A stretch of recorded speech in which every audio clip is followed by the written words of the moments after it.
Hello everyone, good morning. तो सुबह की धीमी धीमी प्यारी प्यारी बारिश में आपका फिर से स्वागत है अपनी नई एडिटोरियल की क्लास में।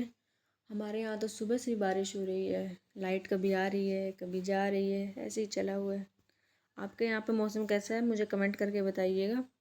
तो आज का हमारा एडिटोरियल है trouble transition on the Nepal protest and after. जो आज का एडिटोरियल है वो नेपाल में जो भी प्रोटेस्ट चल रहा है, जैसा कि आपको सब पता ही है कि नेपाल में सिचुएशन बहुत ख़राब है, उसके ऊपर है। नेपाल में प्रोटेस्ट में क्या हुआ और उसके बाद क्या हुआ, ये सब चीज़ें हम देखेंगे।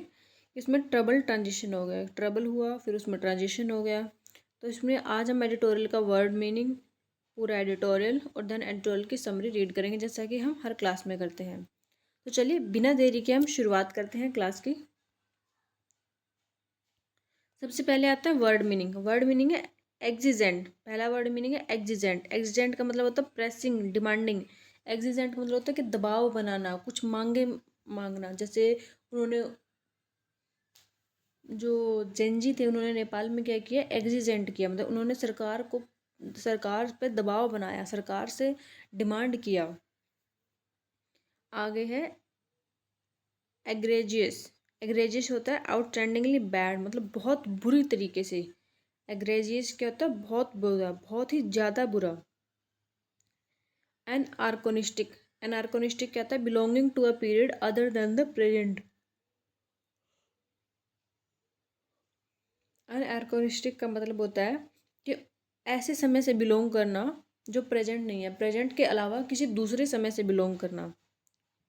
इम्पोस्टर्स। इम्पोस्टर क्या होता है, people pretending to be someone else. Imposters क्या होता है कि अपने आप अपनी पहचान छुपा के, अपनी पहचान छुपाना और अपने आप को प्रटेंड करना कि वो कोई और है, किसी दूसरे की पहचान अपने आप में ले लेना। क्या है, कॉटरीज। कॉटरीज कहता है स्मॉल एक्सक्लूसिव ग्रुप्स। छोटे छोटे एक्सक्लूसिव जो ग्रुप्स होते हैं उनको बोलते हैं कॉटरीज। जैसे वहाँ पे जब दंगे कर रहे थे वो ग्रुपों में होकर दंगे किए जा रहे थे, इसलिए। तो अब हम आगे मीनिंग करते हैं। एंट्रेंच्ड। एंट्रेंच्ड क्या होता है, firmly established. Entrenched mean firmly established. Marginalised. Marginalised कहता है ट्रीटेड एज इनसिग्निफिकेंट। क्या करना, इनसिग्निफिकेंट ट्रीट करना। मार्जिनलाइज्ड मतलब कि बाहर कर देना, उसको कंसिडर ही नहीं करना, उसको क्या कर देना, इनसिग्निफिकेंट ट्रीट करना, कि उसकी कोई वैल्यू ही नहीं है, उसको कोई मतलब ही नहीं है। अनकॉन्स्टिट्यूशनल। अनकॉन्स्टिट्यूशनल क्या होता है कि not in accordance with the constitution. Unconstitutional होता है असंवैधानिक, के संविधान के अकॉर्डिंग जो चीज़ ना हो उसको बोलेंगे अनकॉन्स्टिट्यूशनल। प्लूरल क्या होता है, consisting of many different types. देखो इसमें दो वर्ड होते हैं, एक सिंगुलर एक प्लूरल। सिंगुलर होता है कि जो एक चीज़ के लिए यूज किया जाता है, प्लूरल होता है जहाँ पे एक से ज़्यादा चीज़ के लिए यूज किया जाता है। एक से ज़्यादा चीज़ है तो प्लूरल होगा, एक है तो सिंगुलर है। अब आगे है रिपब्लिकन। रिपब्लिकन कहते हैं related to a republic form of government. Republican होता है कि एक रिपब्लिक फॉर्म से, मतलब एक गणतंत्र, जो गणतंत्र तरह की गवर्नमेंट होती है, सरकार होती है, गणतंत्र से रिलेटेड होता है, तो उसको बोलता है रिपब्लिकन। तो आज के हमारे वर्ड मीनिंग यही थे, और आज के हमारे वर्ड मीनिंग बहुत ही अलग और बहुत ही यूनिक थे, क्योंकि आज का हमारा जो आर्टिकल एडिटोरियल है वही बहुत ज़्यादा यूनिक है, इसलिए ये वर्ड मीनिंग भी ऐसे ही थे। तो हम शुरुआत करते हैं।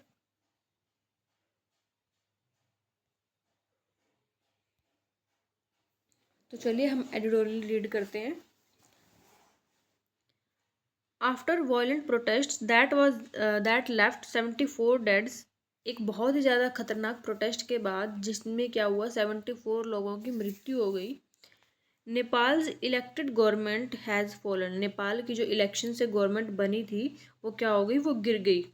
With its parliament dissolved and farmer jurist Sushila क्या ये काल के leading an interim government unit until 2026 election.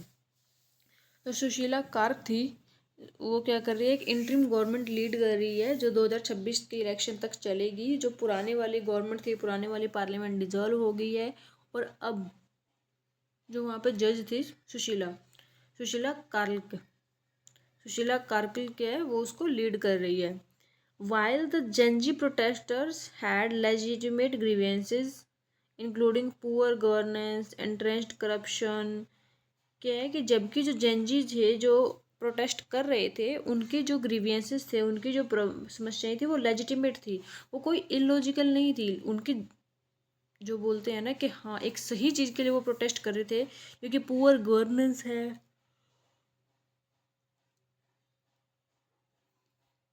वहाँ पे गवर्नेंस अच्छे से काम नहीं कर रही है, बहुत ज़्यादा करप्शन हो गया है, क्रिटिकल व्यूज़ का इनटॉलरेंस हो गई है, seen in ousted CPN UPML led governments banning of 23 social media websites. वहाँ पे जो पुराने वाली गवर्नमेंट थी उनकी, वो बहुत ही इस तरीके से काम करती थी, करप्शन बढ़ रहा था, बहुत ही ज़्यादा ख़राब चीज़ें चल रही थी, गवर्नेंस अच्छी नहीं थी।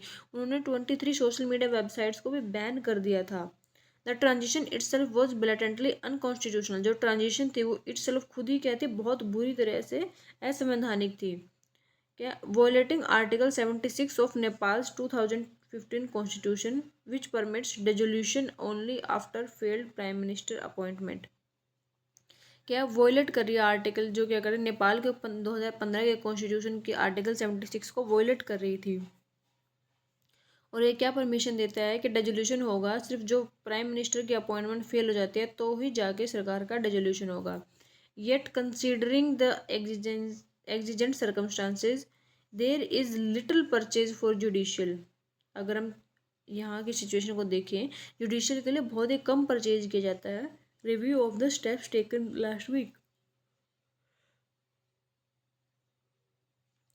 जो स्टेप्स लिए गए उसको, उसका जो बहुत ही कम वैल्यू रखी जाती है। Notably the president did not dissolve. Notably क्या हुआ, जो प्रेसिडेंट था, प्रेसिडेंट की पोजीशन डिजोल्व नहीं, उसने डिजोल्व नहीं की। The upper house, the national assembly, वहाँ की पार्लियामेंट डिजोल्व हो गई थी, लेकिन प्रेसिडेंट ने जो अपर हाउस है, जो उनका नेशनल असेंबली है, उसको डिजोल्व नहीं किया। More troubling were the protesters egregious action which include burning parliament and the supreme court. जो सबसे ज़्यादा खतरनाक वाली चीज़ थी वो क्या थी कि जो ये प्रोटेस्टर्स थे वो बहुत ही ज़्यादा गुस्से में थे। उन्होंने क्या, पार्लियामेंट को जला दिया, सुप्रीम कोर्ट को तबाह कर दिया, उसके डॉक्यूमेंट्स को ख़राब कर दिया। Nepal is expected to suffer severe economic loss. Nepal में क्या बहुत ज़्यादा इकोनॉमिक लॉस हो रहे हैं। Besides governance issue due to destruction of property and documents. Nepal में बहुत ज़्यादा सीवियर इशू सफ़र फेस किए जा रहे हैं। गवर्नेंस को छोड़ दे, गवर्नेंस के जो इशू हैं वो तो है ही हैं, उसके अलावा बहुत ज़्यादा इशू आ रहे हैं। क्यों, क्या हुआ? हर जगह आग लग गई, प्रॉपर्टी की तबाह हो गई, डॉक्यूमेंट्स थे वो सारे जल गए इस वजह से। The targeting of democratic institution suggest N assault on Nepals post constitutional order. और जो डेमोक्रेटिक इंस्टीट्यूशन है नेपाल के, उन्होंने सजेस्ट किया है कि असॉल्ट हो गया है नेपाल के पोस्ट कॉन्स्टिट्यूशनल ऑर्डर पे। Institution established after the painstaking constitution. Constitution के बाद जो क्या हुआ, जो इंस्टीट्यूशन एस्टेब्लिश्ड हुए, writing process that followed the much needed ending of a decade long civil war in 2026। एक जो 10 सालों से ज़्यादा की जो एक सिविल वॉर चली 2006 में जो वो ख़त्म हुई, उसके बाद जो राइटिंग की प्रोसेस थी जो बहुत ही ज़्यादा ज़रूरत थी। Overcoming an anachronistic discredited monarchy which included marginalized sections beyond Kathmandu Valley's power structure, even if there was half-hearted or ineffective implementation of the constitutional spirit। कहने का मतलब क्या है, वहाँ पे एक ऐसे लोग जो वहाँ के नहीं हैं, जो डिसक्रेडिटेड किए गए हैं मोनार्ची के द्वारा, जो मार्जिनलाइज्ड सेक्टर के लोग हैं, काठमांडू वैली से बाहर के जो स्ट्रक्चर हैं, सब कुछ खराब हो गया।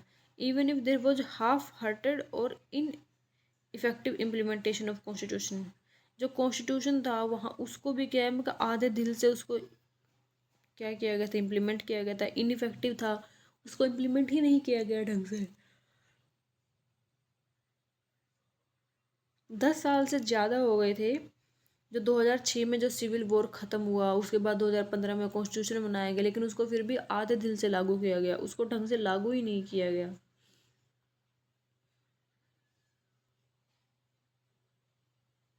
The interim government must bring the criminals to justice as any inaction will lead to a normalization of violence, threatening all institutions that were set up to fulfill the promises of deeper democratization and Nepal's transformation into a republic. जो interim government को क्या करना पड़ेगा, जो criminal हैं जिन्होंने सारे गलत काम किए हैं, जो क्रिमिनल्स हैं जो दोषी हैं, उनको क्या करना, जस्टिस के लिए लाना पड़ेगा। उनके साथ जो उन्होंने गलत काम किया उसकी उनको सजा दिलानी पड़ेगी। अगर ऐसा वो करने में नाकाम हो जाते हैं तो फिर ये क्या होगा कि जो वायलेंस है और जो धमकियाँ आ रही हैं इंस्टीट्यूशन को, वो सब क्या नॉर्मलाइज हो जाएगा, कि वो सब तो आम बात बन जाएगी। जो क्या करेगी, प्रोमिस दैट डीपर डेमोक्राइजेशन जो है उसके फुलफिल, जो उसको क्या फुलफिल करेगी। नेपाल का जो ट्रांसफॉर्मेशन है वो रिपब्लिक में बनाना जरूरी है, नेपाल को रिपब्लिक में ट्रांसफ़र करेगी। Even if Gen Z protesters claim, अगर जेनजी प्रोटेस्टर क्लेम भी करते हैं that impostors carried out the violence, कि जो इम्पोस्टर्स ने वायलेंस कैरिड आउट किया, कि वो जो थे जिन्होंने दंगे फसाद किए वो लोग नहीं थे जो प्रोटेस्ट कर रहे थे, वो कोई अलग से दंगाई आए बीच में और उन्होंने ये सब किया। Their continued reliance on online forums such as Discord for decision making reveal immaturity as an unrepresentative nature, क्योंकि वो जेनजी क्या है, वो पूरी तरह से रिलाए थे ऑनलाइन फॉर्म्स पे, कि उनका जो दंगा चल रहा था उसमें डिसीजन मेकिंग भी ऑनलाइन तरीके से ही हो रही थी, ऑनलाइन फॉर्म्स पे ही सब कुछ था। तो ये क्या करता है, ये इमेच्योरिटी को दिखाता है और अनरिप्रेजेंटेटिव नेचर है, कि जो ये जेनजी हैं वो इमेच्योर हैं और अनरिप्रेजेंटेटिव नेचर को इन चीज़ों को दिखाया जाता है कि वो हर चीज़ के डिसीजन के लिए ऑनलाइन फॉर्म पे डिपेंड कर रहे हैं। The reliance on online forums which feature anonymity, frivolity and impression, and the act that there is no guarantee that these views are representative of the many marginalized groups suggest that giving them into the demands from these। तो अब ये क्या बात आती है कि जो online forum पे रिलाई करना है वो क्या करती है, जो फीचर करती है एनोनिमिटी को, फ्रिवोलिटी को और इम्पर्सोनेशन को, कि रियलिटी में क्या है, इम्पर्सोनेशन चल रहा है, कि जो आपको दिखते अच्छे हैं लेकिन बोलते हैं ना कि अपना जो बुरी शक्ल होती है किसी की और उस पर वो अच्छाई का पर्दा डाल लेता है, उसको बोलते हैं इम्पर्सोनेशन। या बुरे हैं लेकिन अच्छा बन के दिखा रहे हैं, तो ऑनलाइन फोरम में यही सब चीज़ें होती हैं। यहाँ पे कोई गारंटी नहीं होती कि जो ये व्यूज़ हैं वो रिप्रेजेंटेटिव हैं, वो कहाँ के हैं, कैसे हैं, ये क्या बहुत मार्जिनलाइज ग्रुप से भी हो सकते हैं, वो जो डिमांड कर देते हैं ऐसी ऐसी चीज़ों के लिए। वे क्या है, uncountable groups critically could be hazards, जो ऐसे ऐसे अनकाउंटेबल ग्रुप क्या है क्रिटिकली बहुत ज़्यादा खतरनाक हो सकते हैं।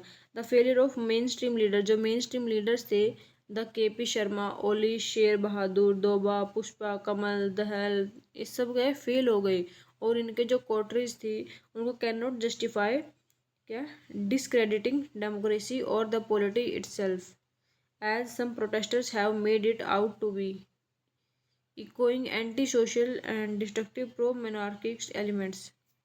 ये सब जो ये पहले वाले पुराने मेन स्ट्रीम लीडर्स थे वो सब असफल हो गए, और उनके जो पोइट्रीज थी वो भी जस्टिफाई नहीं कर पाई कि डेमोक्रेसी को, पॉलिटी को खुद भी। सम प्रोटेस्टर्स ने क्या किया, जो इसको क्या कर दिया, प्रोटेस्टर्स आ गए और उन्हें सब चीज़ों को ख़राब कर दिया, जो एंटी सोशल था, डिस्ट्रक्टिव प्रो मोनार्किस्ट एलिमेंट्स थे वो सब। जो वन आउटकम इज़ दैट, एक आउटकम ये है, the एंट्रेंस्ड leadership of main stream party, जो एंट्रेंस्ड लीडरशिप थी वो मेन स्ट्रीम पार्टी की, वो could be compelled by party members to give way to fresh blood. वो क्या कर सकते हैं, वो इसको एक तरीके से कंपेल कर सकते हैं पार्टी मेंबर को, कि वो इसको एक तरीके से जो प्रॉब्लम चली हुई है उसको फ्रेश ब्लड दे, मतलब उसको नई तरीके से शुरुआत करे, उसको नया बनाए। Meanwhile the interim government must protect new Nepal institution, जो इंटरिम गवर्नमेंट को नेपाल के इंस्टीट्यूशन को बचाना होगा, और constitutional achievements while building the stage for free and fair election. जो अभी इंटरिम गवर्नमेंट बनी है उसको नेपाल के इंस्टीट्यूशन को बचाना होगा, कॉन्स्टिट्यूशनल की अचीवमेंट को बचाना पड़ेगा, और साथ में क्या है, एक स्टेज देनी पड़ेगी जहाँ पे फ्री और फेयर इलेक्शन हो। This is the superest this is the surest path to safeguard the promise of a democratic plural and, यही क्या श्योरेस्ट पार्ट है कि वो डेमोक्रेटिक सुपरेस्ट पाथ देगा और ये क्या करेगा, एक अच्छे नेशन की शुरुआत करेगा। तो अब हम चलते हैं इसकी समरी पे। तो समरी क्या है, क्योंकि आज का ये जो एडिटोरियल था ना बहुत ही अजीब सा था, इसमें अजीब लैंग्वेज भी बहुत अजीब थी और लंबा भी था, कुछ समझ में कम सा ही आया होगा, मुझे भी समझ में कम सा ही आया था, लेकिन फिर भी थोड़ा सा ट्राई किया। तो अब हम करते हैं इसकी समरी कि 2 मिनट में हम इसको पूरे जिस्ट को समझ लेते हैं। Nepal faces a constitutional crisis, Nepal constitutional crisis face कर रहा है आफ्टर वॉयलेंट प्रोटेस्ट, बहुत ही ज़्यादा प्रोटेस्ट के बाद, टॉपल द गवर्नमेंट, जिन्होंने गवर्नमेंट को ही टॉपल कर दिया है। The interim administration must uphold institutions ensure justice for violence, जो इंटरिम गवर्नमेंट बनी है उसको क्या करना पड़ेगा, इंस्टीट्यूशन को अपहोल्ड करना पड़ेगा, जस्टिस वायलेंस वालों के लिए जस्टिस इंश्योर करना पड़ेगा, and prepare for free and fair election to protect Nepal democratic future, जो अभी नेपाल के डेमोक्रेटिक फ्यूचर के लिए फ्री और फेयर इलेक्शन भी कंडक्ट करवाना पड़ेगा, निष्पक्ष भाव से इलेक्शन हो, अच्छी तरीके से जो जनता चाहती है वो वाली सरकार बन के आए, ये सब चीज़ें अब इंटरिम गवर्नमेंट को करनी पड़ेंगी, अब ये उसकी मजबूरी हो गई है। तो चलिए अब आगे बढ़ते हैं। आज का एडिटोरियल की क्लास में यहीं तक था। आई होप कि आपको ये वीडियो अच्छी लगी होगी। वीडियो को अच्छी लगी हो तो वीडियो को लाइक, शेयर और सब्सक्राइब करें। Thank you so much everyone. Take care, bye bye. मिलते हैं नेक्स्ट क्लास में नए एडिटोरियल के साथ।